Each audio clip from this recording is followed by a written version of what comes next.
64. 64. Almost want to say it. Oh, really? I was just thinking about the topic and I'm like, I didn't even know how to introduce the topic. It's a little difficult. Right. That's why almost saying it almost makes sense there. Oh, yeah, right. That's true. Okay. So the topic is stemming out from something that came into my life. But I think it's coming into a lot of people's lives. And so I thought, okay, well, it is not something that I want to talk about necessarily, but I think it would be very helpful on multitude of levels. And so I will try to be as tactful as I can without, but that's not my forte either. So, but, just maybe kind of address it straight on. And then realizing that what needs to be said will be said from kind of like a larger overview standpoint, but in no way is it like a judgment onto anything or anyone. And so I don't know why I need this disclosure to begin with. But maybe because it's a touchy subject. What is the subject? So the subject is suicide, right? And the aspects of, on this earth, we experience suicide solely from the survivor standpoint, right? Mhm. So like as a survivor, or you're on the outflow of the event, and a lot of things come up, right? And so I think that's the important way to address it, is to address it from what do we deal with it as the survivors of the event, and how do we process, how do we cope with it, how do we address it.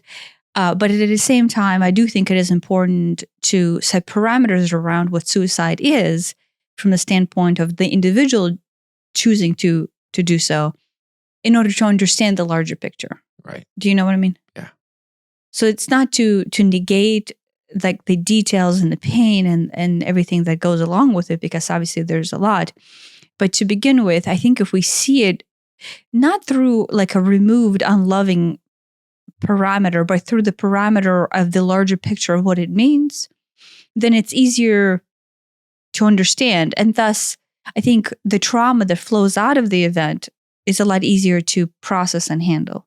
You're not lost in the trauma, but you're able to see through the event and then kind of like find your own growth in it.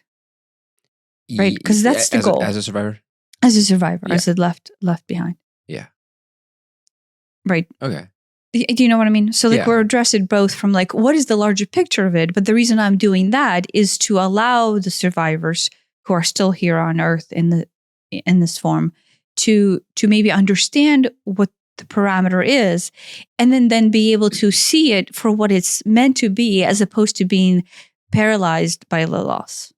Do you know what I mean? Yeah. Because it generates paralysis, basically. It generates complete stuckness to where you basically find yourself at a still point and you can't move. And maybe that's not obvious, but there's so much pain that the pain overwhelms the system. And so then the result of the overwhelm is paralysis.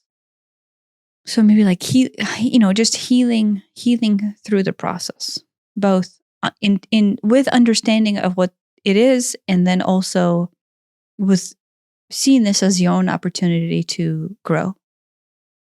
Right? Because it kind of is in a way. And I don't know, maybe that's some people say, oh, that's very selfish because I should absorb myself in the loss and all this and all this.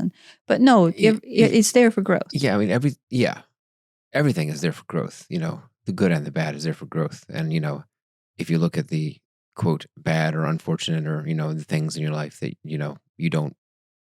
you kind of wish they weren't there.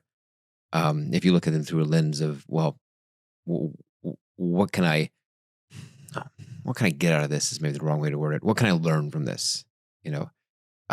Sure, I wish this didn't happen, but it did happen. And from this experience, I can learn something. There's always something to be learned, especially in the negative quote unquote events in life. It's almost harder to learn things from the good events because you're just too busy enjoying them. Yeah, right. Yeah. And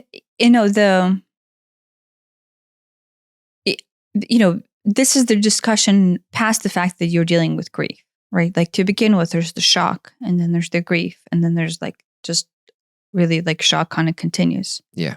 But once the grief kind of like settles in and then the pain comes in, there's this morbid paralysis to where you don't even know what's happening to some extent, right? Like your entire life is turned upside down.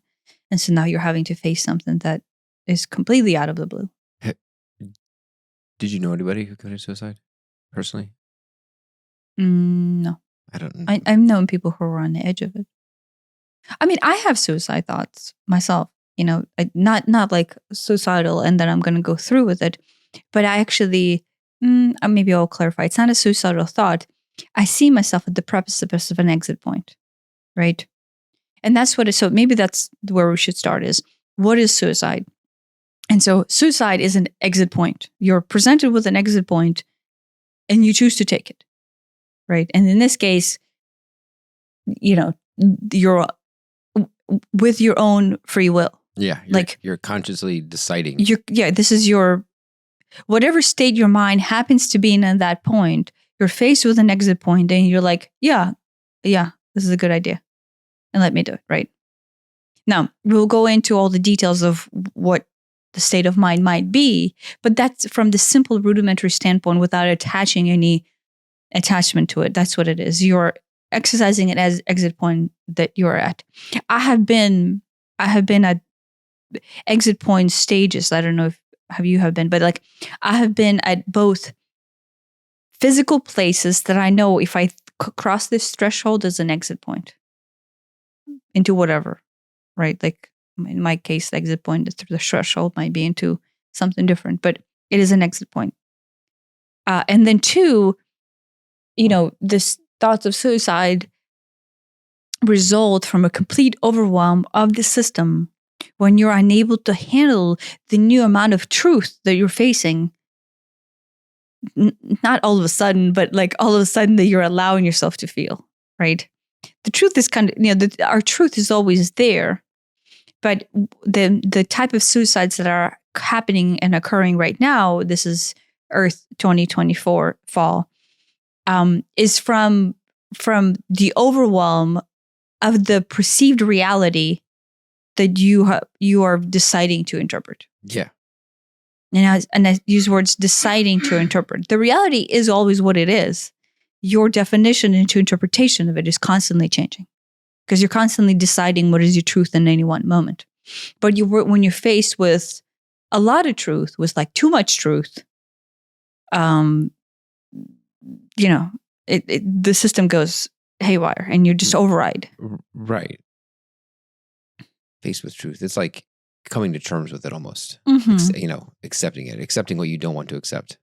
Yeah. Or maybe just refusing to accept it is there too. Yeah. So maybe let's unwind that because that's the part that we talked about a couple of days ago, right?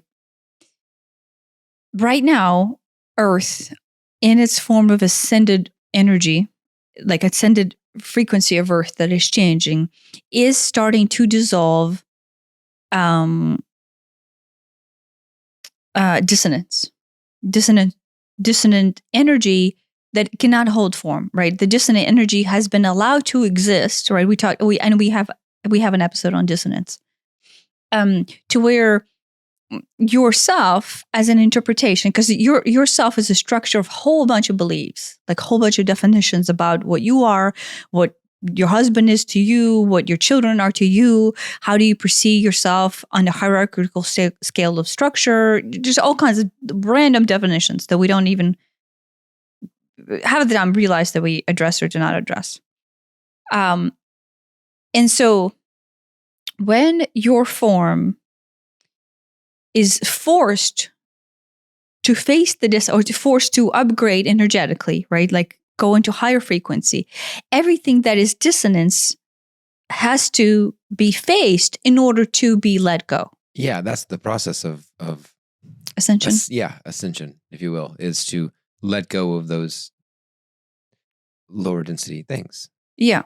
And you are at all times know what they are. Subconsciously, you're like operating under those structures, but you're not necessarily come face to face and go, holy shit, this is me, right? Like you don't really want to go, oh wait, this is me. Yeah, you keep it's there on the back burner, but eventually there's the day of reckoning when you have to, face it and deal with it. Yeah. So right now, the earth is going to bring in this day of reckoning for a lot of people.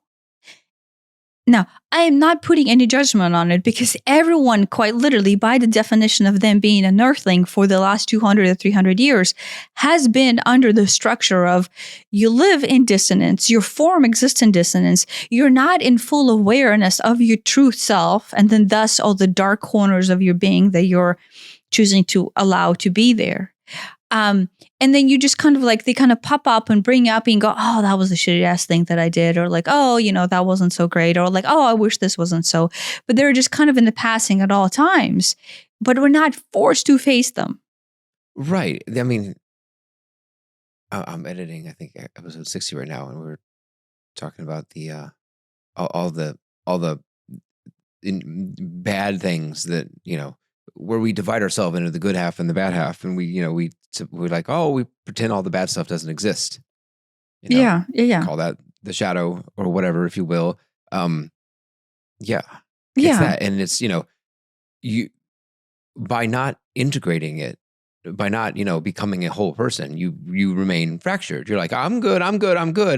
And you can't reconcile that with, but I've done all these bad things, or I've thought all these bad things, or, if there's some sort of religious implication, there's all the sin and, it comes from society and everything. And so you're like, but I'm good, but I'm bad. And it literally tears you apart. Yeah, but not even bad. Like, I'm good. Your mind keeps on always trying to tell you that you're good, but I actually feel like shit on the inside, and I don't know why. And that too. Right? That's just complete blindness to the fact that there are things within you that you don't want to acknowledge. There's that too. But yeah, you're like, oh, I feel like shit, but I'm good. There's nothing on the surface that would cause me to feel bad, but I sure don't feel like good. Right. I mean, that's like the initial state of blindness, because then you have to dive into like, wait, why do I feel like shit? Right. I mean, think about all the, there's all these examples of, ostensibly very successful, very, people who have everything that people want. They have a lot of money, they have a good job, they have a big house, they have a beautiful wife and the fancy car, and this is it. What else could you possibly want? But they're miserable. Yeah. Right. Yeah. Well, no, everybody, unless you release the dissonance, the only way to release the dissonance is acknowledge the dissonance that you have within you, which is whatever it might be, right? I'm not judging, but there's a slew of things that it could be. Then you're not whole, quite literally. And then truly, you're not really happy because there's something always nagging at the fact that you don't feel good. And so right now, what Earth is doing, Earth is like, well, guess what? The structure of dissonance will be broken apart. Therefore, we will face the lowest vibratory frequency of our truth, right? And so from that, right now, and it will continue to amplify, but that is what everyone has been experienced within the last, over a year. Like, I think it's been amplifying and amplifying and amplifying, is a lot of people who are faced with the dissolvement of the dissonance and thus seeing through this narrative of what they think they are. I will say they think they are. It becomes too much. And then they go, oh my God, look who I am. Look who I actually am. Look who I am to my wife. Look who I am to my sister. Look who I am to my brother. Look who I am to my children. Look who I am to my pets. And they cannot reconcile. And they do not see a way to be what they have just saw themselves in, possibly for the first time, and know how to move forward from that point. Right. The system goes into complete haywire and override, and you're overwhelmed because you do not know how to solve what you're facing. And then you take an exit. And that is what basically suicide is. Right. I mean, it's almost, if you try to rationalize it, it's easier to jump ship than it is to try to reconcile that. Yeah. But I say, we don't have that many toolkits available for ourselves on this precipice of change. There's not that many people that can face their darkest parts of their soul, let's say, that they perceive as darkness, and then in the moment be able to regulate, right? Calm their system down and go, it is okay, I can get through this because I feel like I have the tools and I have the know-how how to just overcome this moment. And then much less overcome this new truth that I'm facing about myself and not take the exit point and not commit suicide and not, whatever. Yeah. Yeah. Whatever. Right? Because now I say this, but at the same time, you would then step back and go, well, heck, like all the self-help books, all of the stuff is just basically kind of there for that. Do you know what I mean?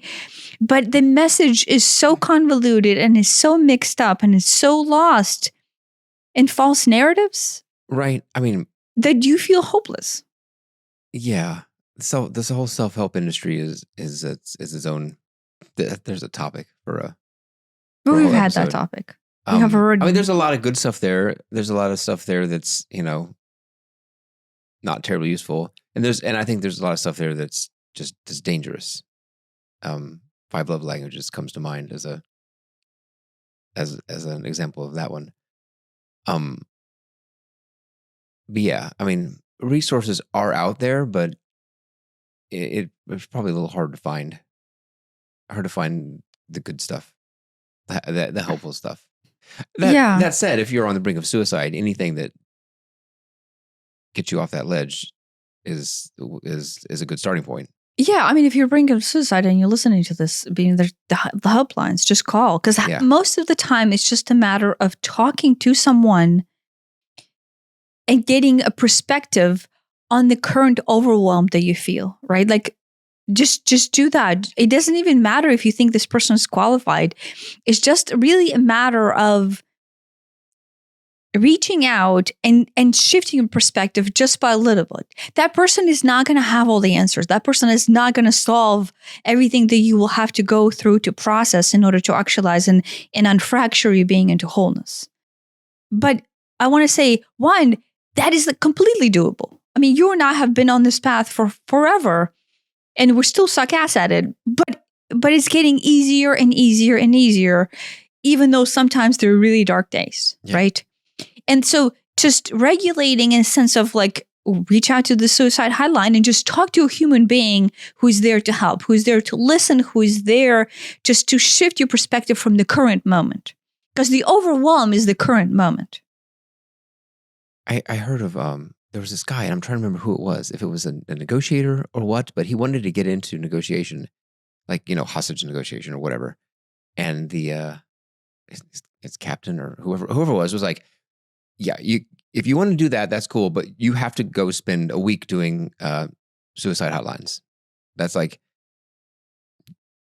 of like what you got to do in order to prove that you actually want to talk with people who are, highly emotional. On the edge. On the edge, yeah. Did you hear this?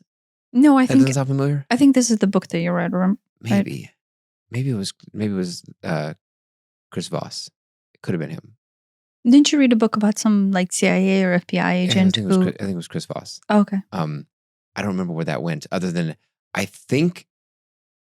Now watch, I'm going to quote this, and it's all horribly wrong. I think he ended up being really good at it, but he went in a different direction. Like, I think they have a general script that they want you to follow, but he went in a different direction. But I think he was really good at it.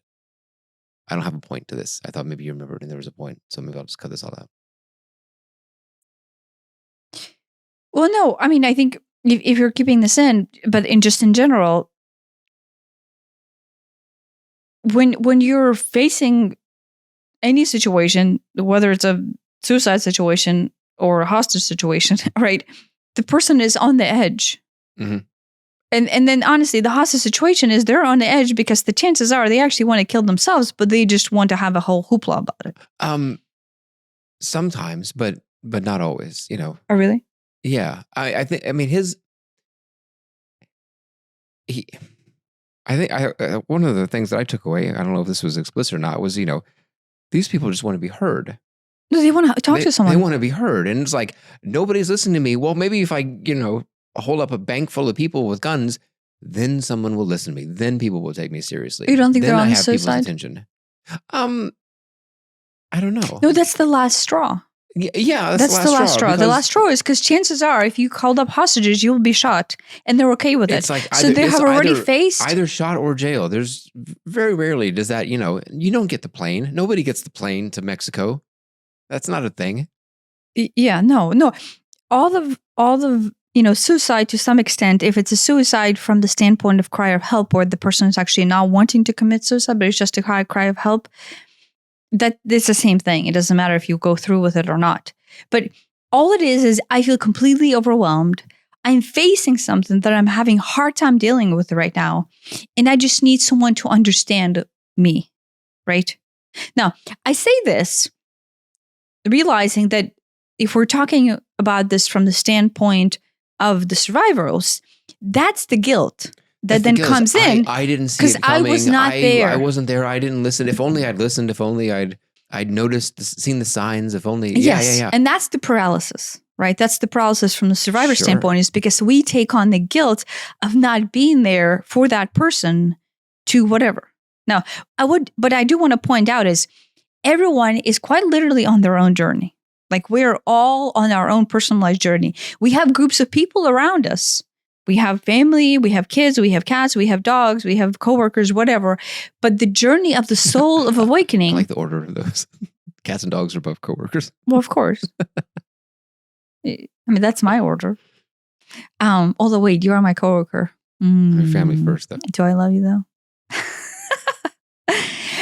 No. So what I'm trying to say is, even though we are in this play with a whole bunch of other people around us and our actions are affecting other people and other people's action are affecting us, the ascension of a personal journey of awakening is our own.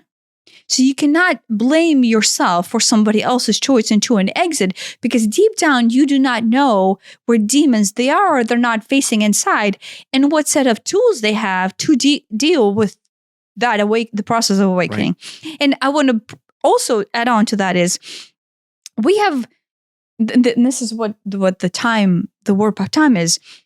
Most of us do not remember going through this process of awakening before. So to us, it feels completely new. Like all of a sudden, like, oh my gosh, I'm overwhelmed with this onset of overwhelming emotions that I'm facing that are darker than I ever wanted. Do you see what I mean? To us, this feels like our first time around. Yeah. It's not. I want to say it's not our first time around. We do this all the time on the cyclical nature of our reality.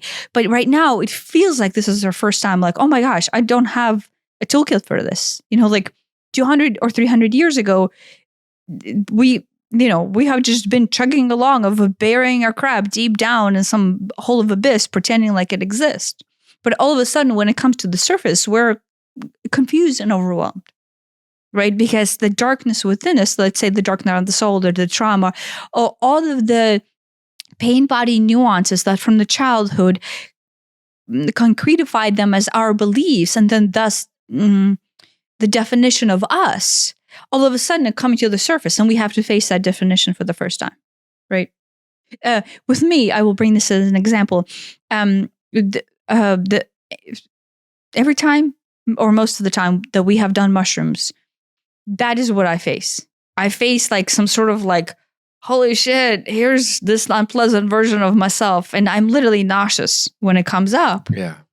And it's hard to deal with. It's hard to swallow. Like I'm nauseated. I'm like, oh, it feels like crap. And then, there's like a month afterwards, the entire time you're trying to deal with what just came up and seeing yourself as this piece of shit. Kind of forces some integration. Yeah. And so the integration, the mushroom bring it on because it kind of opens the Pandora box to all of these little boxes that we have shut in the past. And then you're like, oh, I'm nauseated about like, this is the nature of me. And then, in my case, then it takes me over a month to actually integrate and accept that this is my reality. And this is the important part, that this is the skill set or the nature of self that I have developed in order to cope with fear in order to cope with scarcity and in order to cope with being afraid or being unsafe. Do you see what I mean? So that is, in the long run, when we face our demons or the overwhelm or the dissonance, all it is it looks like crap, and it looks like, oh, this is not who I want to be. This is not what I want to go forward as. And then you're like, but I don't know what to do with that. And so basically what I'm saying is, what you would do with that is you would go, what I'm facing right now is what I have designed as my representation forward into this plane, into this earth, of an idea of myself as a human being that does not feel like shit and afraid, that is not full of fear, that is not full of the truth that I'm actually hiding inside of as a broken child feeling unloved, or as a broken child feeling dirty or unwanted or unseen or invisible. And that's what it is that deep down you're facing this crappy version of self that is not your truth, but that's just the version that you have constructed in order to save your wounded child from feeling wounded. Yeah. And unheard and unseen. Yeah. And you know, through whatever is going on in your life, you know, it gets shoved in your face and it becomes really apparent all of a sudden. The version of you that has been constructed in order to keep you safe because you feel vulnerable and not deep down is what becomes apparent. And that version is not a pretty version of us, right?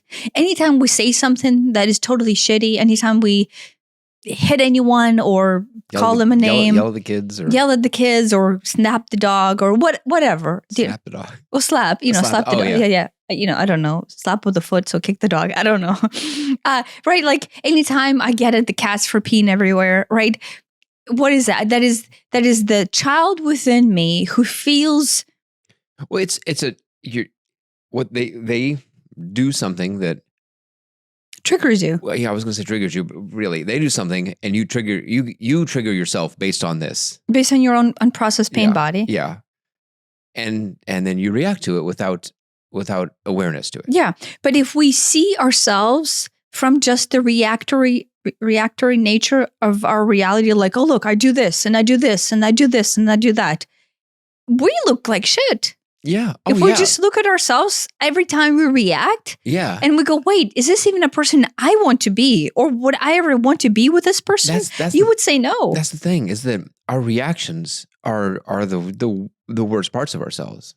That's when we do the worst, you know, when we behave the worst is it's the reactions. Yeah, when we're triggered.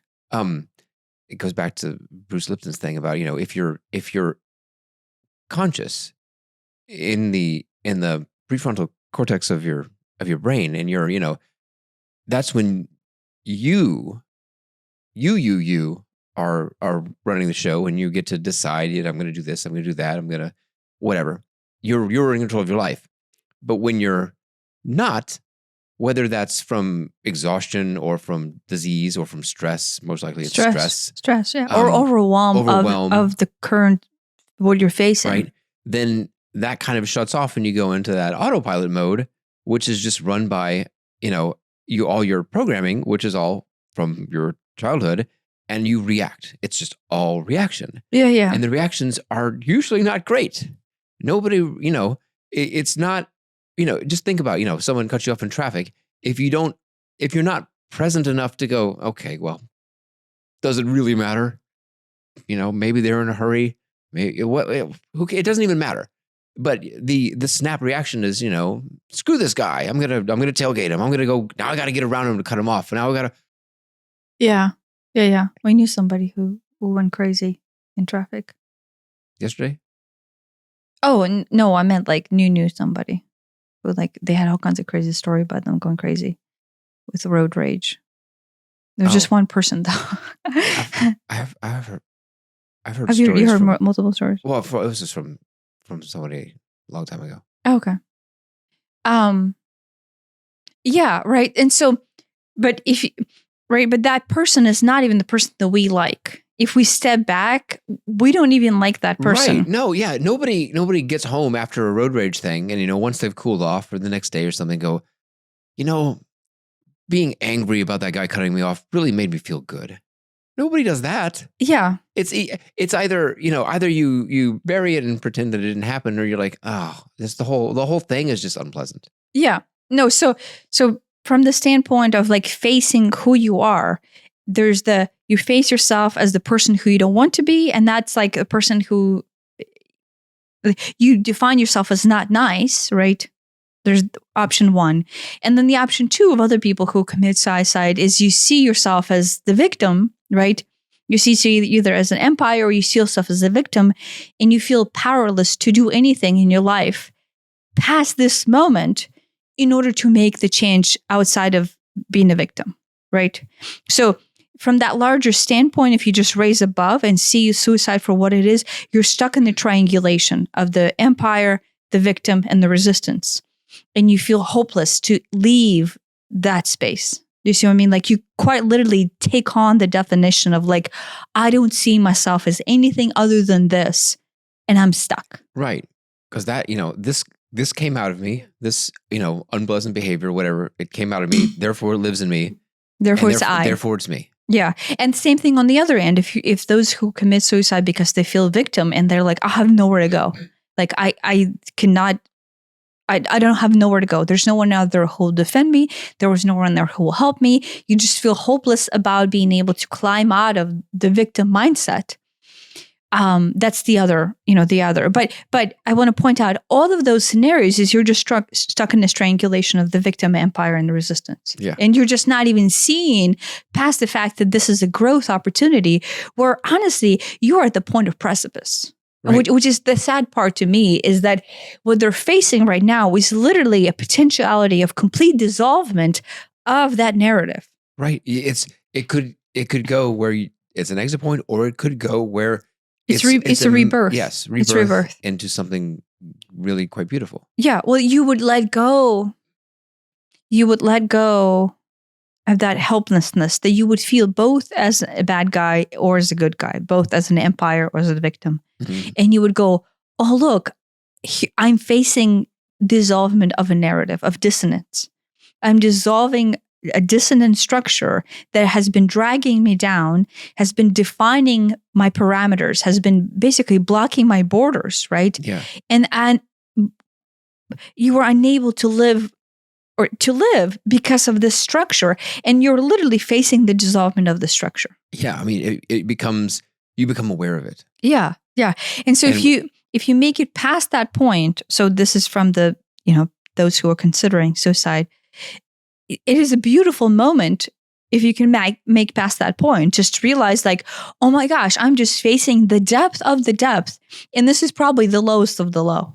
Right. So to give people hope, because there is tools and there's help out there if you just make it past that point and not get overwhelmed by the stuckness of the scenario where you feel like you're alone and you have nowhere to go. We should probably mention that. I've heard this multiple times from multiple people on various shows, and I think you've got personal experience with it. But people who have talked to people who've committed suicide, almost universally, they regret doing it. They wish they hadn't done it. They wish they had held out and gotten help, talked to somebody, something. Yeah. I mean, if I will say this, like from those who are contemplating it, right? Like, yeah, it's people on the other side are never go, yeah, that was the right thing to do. Nobody's saying that. But at the same time, it sure does make the survivors feel like shit. Do you know what I mean? Because you're like, oh my gosh, if only somehow they got through that moment, and I don't know, right? But it's not on anyone. That is a personal journey of choice. Now, on the other end, just to say is they're fine. The people who commit suicide are always fine. They just realize that they're looking at it from this larger standpoint of what is this? What does this mean for the growth of my soul? Right. And they're judging it from the growth of my soul of like, yeah, this was a stepping stone. This was a stepping stone to where I could have just stepped through and then went and pivoted my journey. Like I could have still been there and things would have changed. There you go. I will bring this in because this was very, I say that. I guess I just now connected that the reason why this other thing came into my life is because on the airplane, that's what that was. I was with someone who was at the precipice of an exit point, and they were not suiciding themselves, but they were suiciding themselves from the health standpoint, right? In his case, his choice into the situation that caused him to have the airplane emergency landing episode that we posted a couple of weeks ago, maybe a couple of weeks ago. What was that? I was with him when he was at the precipice of that exit point, and in his case, he wasn't actively doing things in order to kill himself, but he was slowly and gradually killing himself with his choices into his lifestyle. I mean, that's still suicide. That's probably more common. Yes, that is more common. We don't see that as suicide, but that is suicide. I think that's incredibly common to some degree. More common than suicide. How long would people? And that's not to say that that maximizing the number of years on Earth is the goal necessarily, but especially in America, you see all kinds of choices into behaviors that do not lend themselves to increasing your lifespan, whether that's smoking or drinking or overeating or whatever. These things, which the reasons behind them, right? But you could the reason behind those is the same reasons as for someone who is ostensibly not unhealthy, but is choosing to commit suicide. Right. It's the same reason. It's just trauma. It's a very, very slow jumping off of a building. I guess, yeah. Over 10-year period or 20 or 30-year period. Right, yeah. Because, you could drink yourself to death or smoke yourself to death or eat yourself to death over an extended period of time. Yeah. But that is the primary way that people decide to exit right now. Right. I mean, just heart disease is largely preventable. And it's largely, almost exclusively due to lifestyle. Yeah. Yeah, but I say this is not a judgment at all. Lifestyle is because what we're doing with alcohol and smoking and, overeating is, or the choices in our diet, really, it's not overeating, it's the choices of our diet. Because you can have the same amount of calories, it's just what they are is really the difference. Big Macs. Is all there because when we go blind and we exist in dissonance, right, in that dissonance form, it's always apparent. It is always apparent to us. We are aware of it, right? And then basically, if we're not addressing it, then we're doing something. We have to do something in order to bury it. Because it's always bumping to the surface. Right. Now, I will point out right now it's bumping to the surface more than ever before because the frequency of Earth is changing, but has always been bumping up to the surface to some extent. Yeah. And as it's bumping, and you and I are very familiar with this, alcohol is a great numbing agent. Oh, it's so great. So great. Don't say so great. It's not great, but yes. It is great at numbing. That's the go-to example is, I don't feel good. I don't want to think about why I don't feel good, especially. And, now I feel better. Problem solved. Yeah, you and I specialized in alcoholism for at least a year or two, probably two more. Well, I mean, it got really bad. It did get really bad. For at least 2 years. I mean, when did I? Like 2015, I quit my job. Oh, you think it started then? Well, we were drinking. Yeah, but we were drinking. Before that, we were. Yeah, we were always drinking. We were always drinking, but then it's like, well, why not at noontime? No reason not to. Yeah. I will use the word vices. They're not vices, but right. But they're coping mechanisms that we use in order to suppress the dissonance that is coming up, right? Because you feel like crap. You don't want to feel like crap. You don't have the tools to actualize and go, wait, what can I do to actually not feel like crap without a crutch? And so instead, the crutch is much easier. And we have been able to function that way because we could hold dissonance and then use crutches. Like that was the system that we would be allowed to exist in. But now the system is overriding to where no amount of crutches, and soon it will be zero crutches, will allow that energy to stay down. And that is what's happening is no matter how much crutches are used to work in the past, they will just not work. And the energy will keep on coming up. And everything that you're trying to suppress with alcohol or food or smoking or whatever else will just not stay down. And so we are forced to face everything that in the past we could technically go la la la la la to some extent and not have to face. Yeah. And so that is, and then hence, because the addictive tendencies that cause us to suppress things are not working, we're having to face things like never before. And if we feel overwhelmed by that, which is completely natural, then we don't know where to go. Right.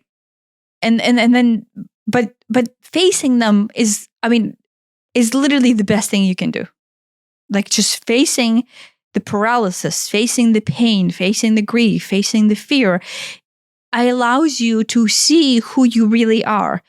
And I say this both from the standpoint of a survivor and also from the standpoint of if you're at the brink of contemplating suicide. Yeah. Right? Like those darkest moments, the hardest moments,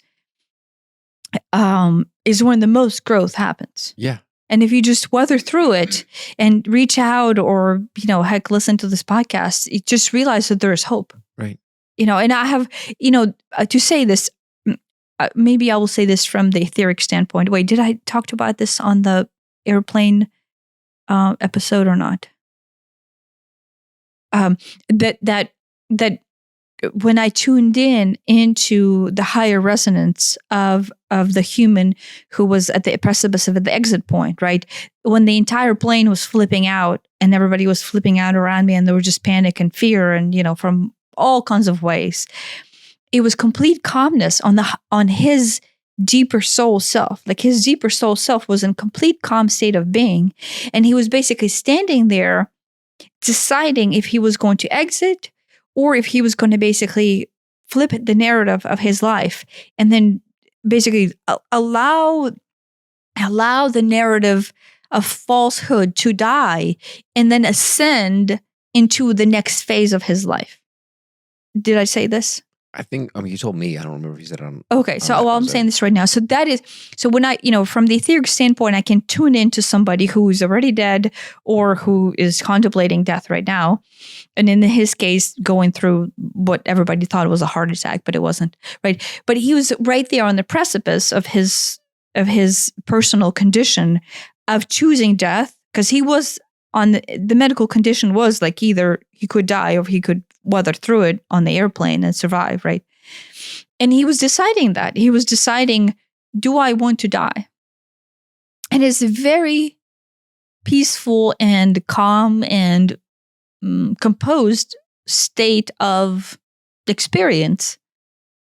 I know, but in the physical realm, on the airplane, it did not look like so. So I want to say, the physical form will express itself in whatever way it needs to express. That is suffering, right? In his case, everybody obviously seen this man actively suffering for hours and hours on the plane. It looked very unpleasant. Right? And everybody's affected by the unpleasant nature of the overflow out of that. And they're panicking because they're seeing the physical expression thereof. But when I say on the etheric, right? On the center state of being, he was actually in a very calm and composed way. And so his suffering did not extend past the physical outflow, which in that case, his cognitive capacity was already, I will say, in the open state of being, but in the state of being to where he was open and receptive to stepping through the threshold, in this case of choice of exit, or through a threshold in his choice into integration. But in his case, it's narrative override. You're overriding the narrative that you have been living for the last 40 years of your life. Yeah, there's an amazing beauty in all of it because it's extremely beautiful. You can come out of it's kind of like an extreme version of the Dark Night of the Soul. Because that is his point of low. You can, that's a hard bottom. Yeah, he's hitting hard bottom, and I'm just there, and I'm easing his physical expression of it, which honestly is almost pointless. Because on the etheric way, when I'm connected into him, I can feel that he's already made the choice. And this is just how the overflow feels like. This is what the physical form feels like. There you go. I don't know if I mentioned this or not, but I'll mention this in here. Anita Mojani, who is she's originally Indian, but she's from Singapore. She has 2 books out. Dying to Be Me is one of them, and I don't know what the second book is, but it's a great book. And she talks about the peace and the knowing that regardless of what your physical form is experiencing, your etheric form is very much aware of what the future holds based on the decision that you have already made. And it just takes a while for the physical form to catch up to your to the centered being that is actually your reality. Now, she had a near-death experience to where she was already at the white light. So she was already at the point where the individual on the airplane that I'm talking about was, right? He was at the white light. He was already talking to somebody on the pearly gates, and he was having a discussion of what he will be willing to do. And I was simply there holding his hand because, for 2 reasons. One, because I needed to have the personal experience to be with somebody during the time of their decision.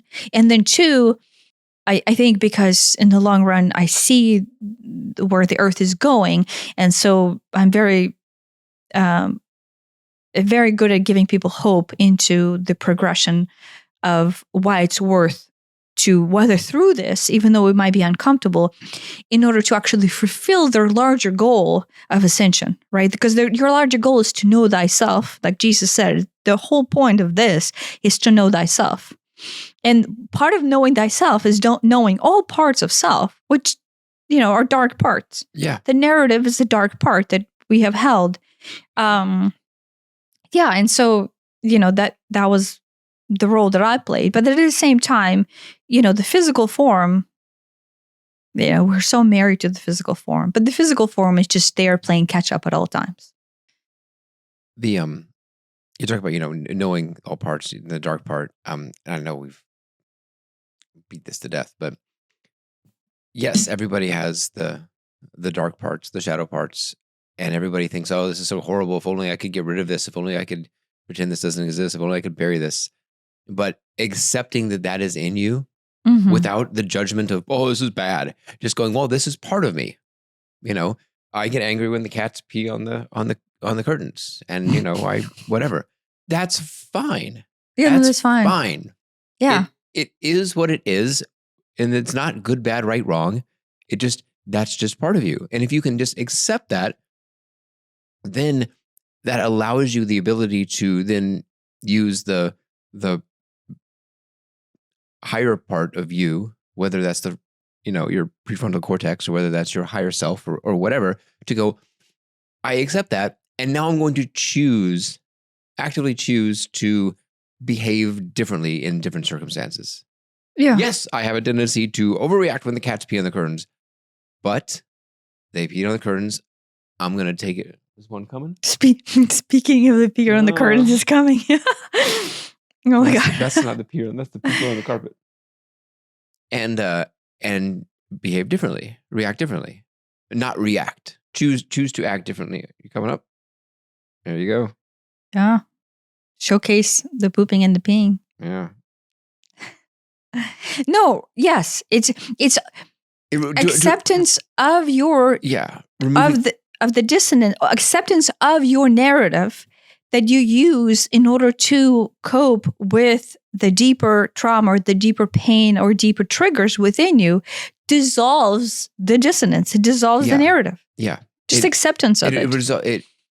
Accepting of it because I say it dissolves things for that reason only is not. Yeah, that's not that. Well, that's not even accepting it. That's pretending to accept it. But I have spent a lot of time with that. To begin with, when I started my spiritual journey, the pretending of the acceptance in order to make it go away there's this confusion about it. It's weird. It's like you almost have to do it saying for the right reason. No, you have to do it because you are honestly accept it and not pretend to accept it in order not to feel like shit. Because there's this confusion. So just an FYI, I hope this comes through. Realize that is normal too. To begin with, there will be this part of you that will actually not want to accept that because it sucks ass to some extent to see like, oh my God, I manipulate people and I beat people up and I call them names because, like all this other stuff. Do you know what I mean? But when you accept it, go, yeah, but I do this because in deep down, I'm just a broken child who is unseen, unwanted, feels dirty, and just wants to be heard. I just want somebody to acknowledge that I exist, love me unconditionally, and be there for me. Spoiler alert, there's 8 billion of those people on Earth that all fit that same description. We're all that. Yes. There's nothing on Earth other than that. Nothing on Earth exists other than our narrative that is what we are. Unwanted, unseen, unheard, hopeless, and then there's no one who actually loves us there unconditionally. Right. Everybody else, the people who look like they've got it together, they're going through the exact same thing. It may be a slightly different flavor. Maybe they don't, pee on curtains. Get mad at the pee on curtains. Maybe they beat up homeless people instead. I don't know. Everybody has something that they either have or have not dealt with and accepted and integrated. Yeah. Yeah, but that's just a narrative of all humans, regardless of how we might come across on the outside. That's the point I'm trying to make is that, everybody feels like it's just them. Everybody feels like, I feel like this and nobody else does. Everybody else has it together. But no, everybody's going through this to some degree or not, more or less. And, whether how pronounced it is, how much is bubbled up to the surface at any given time varies. Yeah, but I want to say is we're all on our own cycles. Just this is what I want to say. This is kind of like a little helping tool, but we're all on our own different cycle of ascension, like a cycle of hormonal balances or imbalances, cycles of the moon being full or not being full. Whatever you want to look at the cycle at, right? Like Haley's comment is just a cycle that we're experiencing right now, right? And so because we're on the cycle, everybody's facing their narrative and the dark parts thereof and the light parts thereof at a different time. Right. So it's just because somebody has it together right now in this moment doesn't mean that they're going to have it in there 15 days later. You know what I mean? Yep. But deep down, the narrative is the same. Thankfully, the universe has us on the cycle to where we don't feel completely overwhelmed at all times, having to face our narrative at all times. So we need a break. We ride the waves. Yeah, we ride the wave and okay. Next 2 weeks, I'm doing pretty good. But then, inevitably 2 weeks from then, you will be like, okay, well, here I go again.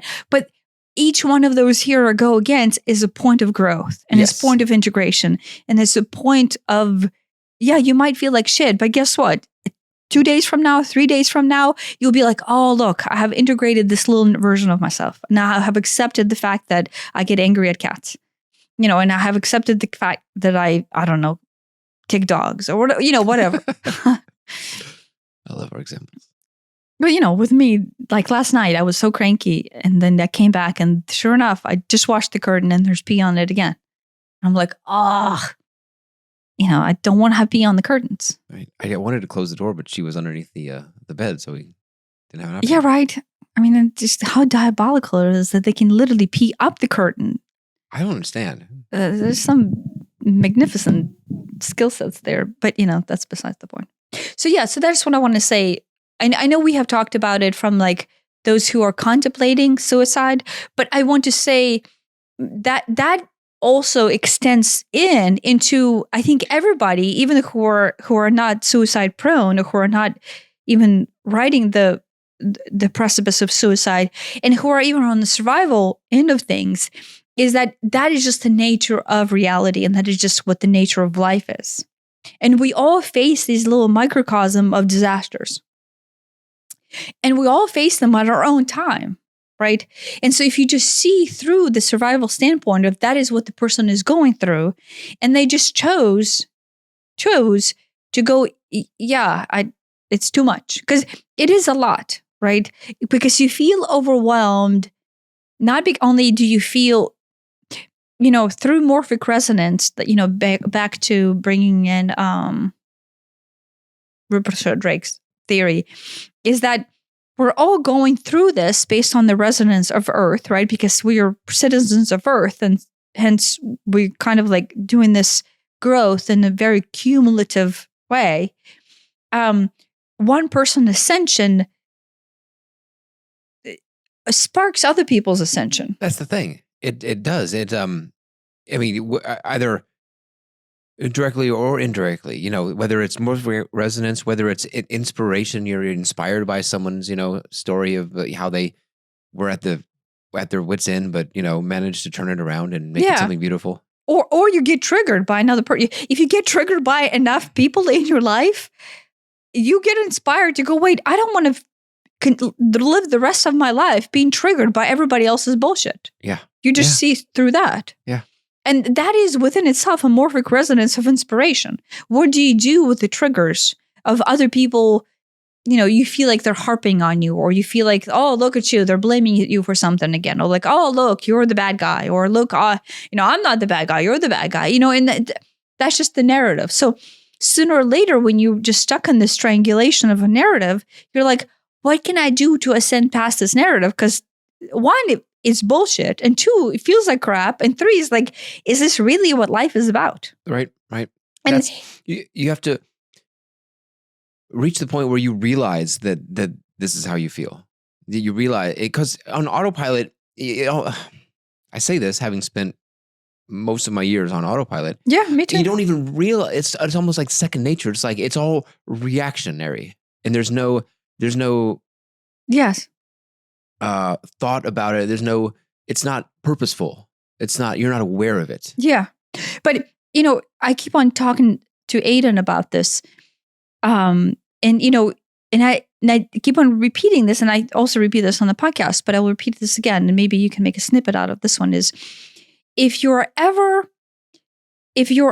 facing a situation where you're the good guy, or you feel like you're the good guy and somebody else is the bad guy, and then you need to do something in order to fight back, that is just one-on-one example of you having an opportunity to recognize that you are stuck in a narrative of empire, resistance, and victimhood. And that is the easiest way to snap out of that narrative, to go, wait, look, here I am in the narrative again, and actively choose to go like, oh, look, what would it look like if I was aware of this narrative where I need to fight back because all of a sudden I deem them to be the bad guy, and I just step back. If nothing else, step back and do not engage. Do not engage into war. Do not engage into resistance. Right. Just step back, take 10 breaths, take a day off. By a day off, I mean a day off from that person. Recalibrate, sleep on it. Don't go into numbing of alcohol and drugs and cigarettes and, hookers or whatever that is. But just step back and recalibrate and go, let me sit with the acknowledgement that I am facing a narrative of a triangulation. If Earth blueprint is stuck in a triangulation of someone's a bad guy and I'm the good guy and I have to fight them, or they're the bad guy and I'm the good guy, but I feel helpless. If you're stuck in that narrative, disengage. Right. Because, at that point, you've got the feelings and the thoughts, but if you can disengage, hold it before the action. Yes. Because, the action is, I'm going to go tell him off. I'm going to go, I don't know, key his car, whatever. There's something you want to do to get back at this perceived to fight back. Wrong. You've been wronged in some way. Yeah. Usually. If you can stop it before the action, that's great. It builds resilience. That's where I'm going. Yeah. It builds this a pattern inside of you, a healthy pattern, to notice it, and eventually you'll be able to move that back. Here you are after the action to before the action, to before the thoughts and the feelings. Eventually, that's if there's a goal, that's the goal, is to keep pulling it back to where you don't get triggered, and you don't, have these reactionary thoughts and feelings and therefore actions out of it. Yeah. But that is like the most obvious and easiest and honestly the only toolkit that anybody needs.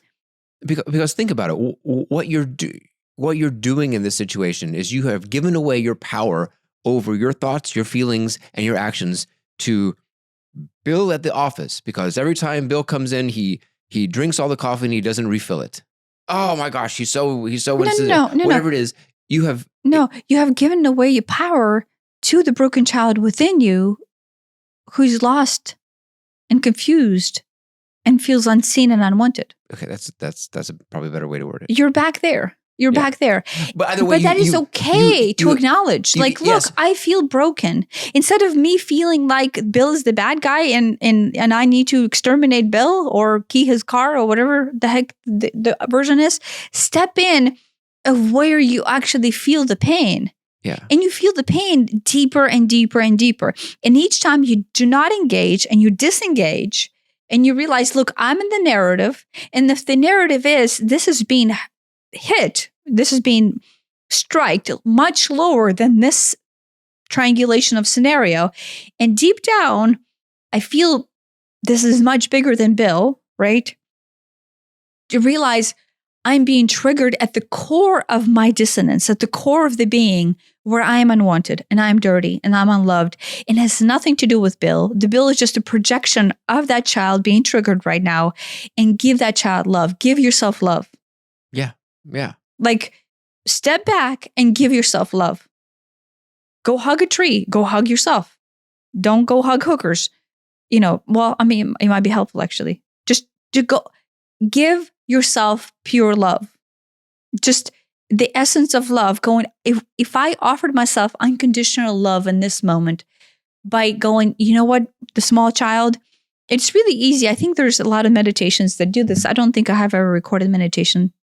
I have led meditations that do this, but I don't know if I ever recorded meditations that do this, where you imagine yourself as an adult with this acknowledgement of this triangulation, going down into the basement and holding yourself as a child, grabbing your own hand as a child, and just going, what if through this hand I can project out love to this broken child who's crying in the dark basement alone? And giving that love to that child, spending 5 minutes at it, 10 minutes at it, heck, just 30 seconds at it, over and over and over, you dissolve all dissonance, you dissolve all narrative, and the world will just be a completely different place if we just did that. Disengaged, went inside, acknowledged what we actually feel, and held our own child's hand, or our own self as a child's hand. Yeah. And offered it love. That's we wrapping up look? Yeah, I don't know, right? That's not a bad place to wrap it up. Yeah, I mean, have we addressed the survival standpoint of? Yeah, I think we started with the survival standpoint. Survivors will take on a lot of the guilt associated with it, but it is not your fault.